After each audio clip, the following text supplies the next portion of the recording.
Aring Bangis, gawa ka naman video chest workout, dumbbell lang gamit. Galing kay Kyle Torres. Ayan, pakitaan natin ng full chest workout na dumbbell lang ang gamit natin. Syempre, ang tawag sa workout na to ay tricep. Bakit siya tinawag na tricep? Kasi sa isang set, 3 na ang gagawin mong workout agad.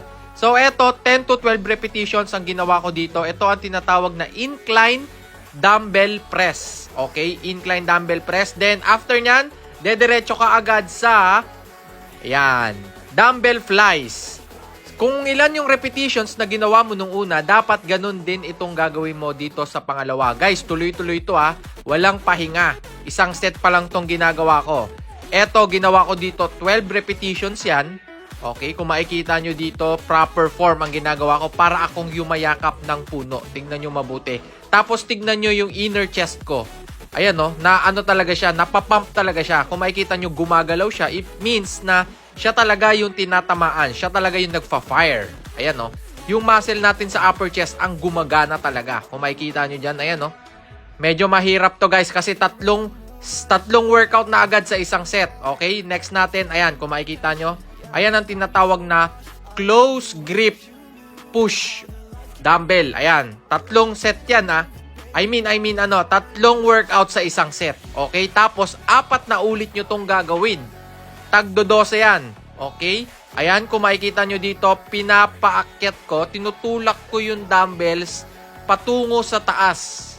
Ayan o, patungo sa taas. Kung makikita nyo, sa ilalim ng baba ko. Pero kung kaya mong ilagay pa sa mas mababa sa baba mo, mas okay, syempre. So, next workout natin, ito ang tinatawag na semi-decline. Okay? Semi-decline naman ito. Ganun din yata to. Pero 15 repetitions ang ginawa ko dito. Kung makikita nyo, medyo naka-decline yung bench. Okay? Ayan. Ano ba ang target muscle neto? Syempre, sa lower chest natin. Lalo na pag medyo nagsasagi na yung chest mo, napapansin mo na parang lumalawlaw. Yun ang pinakamagandang term dito. Pag lumalawlaw na yung chest mo kasi hindi ka masyado nakakapag-workout, hindi ka masyado nakakapag-diet, etong workout talaga ang pinakamagandang gawin mo. Decline. Semi-decline yan. Ayan, tignan nyo mabuti. Proper form, guys. Dapat yung siko nyo hindi masyadong babang-baba sa inyong chest. Okay? So, next natin. Ito na ang next workout natin. Ito ang super decline. Okay? Super decline to. Kung makikita nyo dito, ayan o, masyadong naka-decline na siya. Medyo mahirap lang to kasi kailangan proper form ka pa rin kahit binabalance mo. Tapos ang mapapayo ko lang sa inyo guys, moderate weight lang ang buhatin nyo.